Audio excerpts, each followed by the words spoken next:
So let me just say you need to watch the new Gundam show, The Witch from Mercury. Now, the only thing you need to watch to be able to watch this new first episode is the prologue that aired a month or so back. It's on all the streaming platforms that this show's airing on, or if you know how to sail the high seas, of course, that as well. But ultimately, this show can be watched if you're brand new to Gundam, you've seen every Gundam, or you've kind of done mix and match of different watches of prior Gundam series, new and old alike, like myself. This is a standalone story you can completely watch as brand new. I know there's always that confusion when a new Gundam pops up because people see the dozens upon dozens of movies and television series and they think, okay, I need to have seen everything, and while certain shows back in the day needed to, these ones definitely don't. So just watch the prologue. I think some sites label it episode 0, some label it an actual prologue, and then check out episode 1 as I am going to be talking about both. Now, first things first, I think this show slaps. It's awesome. It's 100% anime. Episode 0, the prologue, more or less is a lot grittier, a lot more mature in tone than maybe where episode 1 goes. Episode 1 has a lot more high school hijinks feels,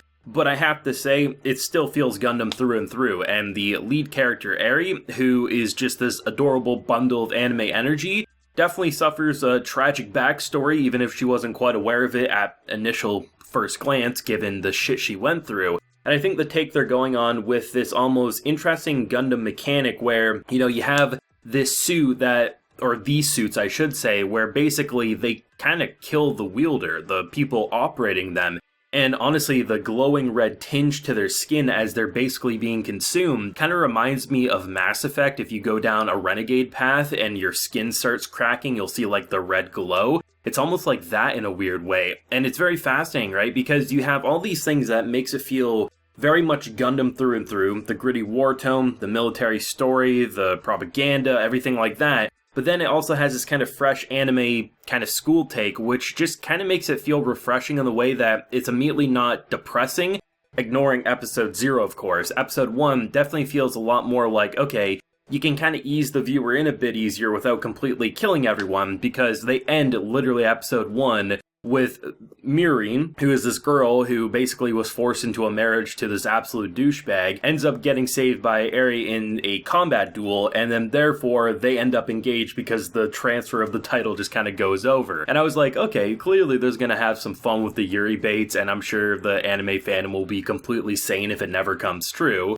Wink wink, nudge nudge to Recoil of last season. But I love the fact that they're not even like shying away, like, we recognize what this can look like, so we're just going to establish it right from the get-go. Though anyone who knows anything about Gundams, at least from what I've seen, couples in Gundam shows don't usually make it to the finish line, so I'm expecting one of them to probably end up dead before we obviously reach the finish line. I will say though, this is the first time that I'm aware of a Gundam show that's lasting that isn't going to be a back-to-back 2-core, because usually what happens is Gundam shows get like 50 episodes and they break them up into 2 seasons, but this is actually a split core, so we're getting 12 or 13 episodes here, gonna take a season break, come back, and get the next batch, and I imagine they'll do that for, I doubt it's gonna be just like a 25 episode run in total. I imagine it'll probably run 50, but it's an interesting situation, right? Because this show looks great. There's a lot of shots that you could swear would be a movie in any other production team's hands, and Gundam's no stranger to very impressive animation. And whether it's the prologue or whether episode 1 here, they both have these shots that just scream fluid. Very fluid animation, very precise animation, and the constant blend of 2D meets 3D is something I think Gundam has been ahead of the times with for some time, and this show is definitely no exception. Now, in terms of the prologue, that was definitely an emotional gut punch, hands down. I think what makes it so special is that Eri is this kid who's very naive to the world because she's so young, right? So when she sees death around her, she doesn't comprehend that it's death. She doesn't comprehend that she targets all these different bots, and then in return, those pretty fireworks are actually explosive death, which your father was a part of. And I think that's what makes it so interesting, because rather than just starting with someone who can comprehend the brutality of what's happening and cry and be upset, it's her birthday, right? This is a Gundam that's supposed to wake up. It's not doing its job. It's mama's child, right? And then in return, you see this naive point of view, which in return probably shields her from a lot of that, but in return clearly puts her in a very dangerous predicament. I mean, the mother's look when she recognizes that this thing that hasn't been activating for anyone is now activated for her daughter, basically just is the look of fear says it all. And the fact that she has to be the one to order the kill shots, it's just insane to see. And the sheer difference in power of their Gundam compared to the others was amazing. And obviously very classic look, of course, classic maneuvers, what you've come to expect, I think, if you've seen prior Gundam entries, but it's nice to see how it counters everything going on there. And I love the fact that there's this man in the prologue just giving this speech, basically saying, like, if you hold a gun, you can't say, like, you can keep that gun for something other than killing. Like, that's what it's designed for, and he's presenting it as people who possess these are a threat, and we know what to do with them, sort of a thing. And you can see how people could buy the bullshit at face glance, because what he's saying at face glance, not seeing what's actually happening behind the scenes, makes a lot of sense. But as the viewer watching the floating corpses, it's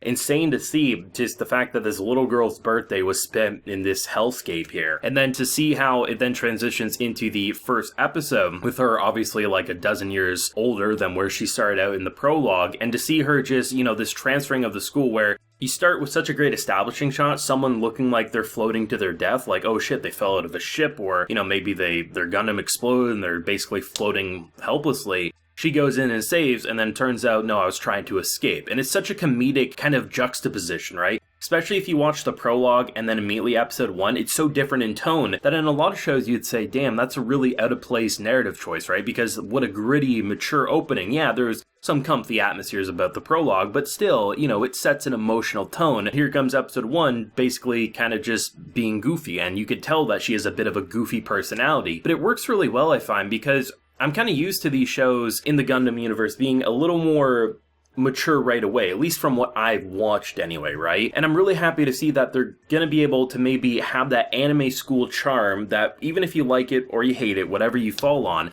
I think given the way we've seen both action in terms of both the school and the prologue, so the actual killing blows and things like that, and just seeing how she's blending in, she feels like, as some of them call her, a country bumpkin, right? Because she's just so out of place. She doesn't even know what a tomato is at first glance, because she comes from a place where obviously things are tomato flavored, but they don't have tomatoes. You have this girl Mireen who very much feels like a farmer, a little want to go with the status quo, wants to raise her crops and just kind of have a normal life. And because of the way things work here, it's all decided by duels. It doesn't matter how much of a piece of shit you are. If you have an issue with someone, take it up on the battlefield and winner takes all. So I think there's going to be some interesting political stuff, some drama for sure. I mean, the episode basically ends with this man who seems to be the father of this douchebag, about to kill someone who's very high political status, but can't do that now because obviously even if he does that, it's not like they're gonna end up engaged because the duel didn't end in his favor, sort of a thing. So there's definitely going to be a lot of backstabbing. I think there's going to be a lot of sabotage, and I love the aesthetic of this show. It feels Gundam through and through,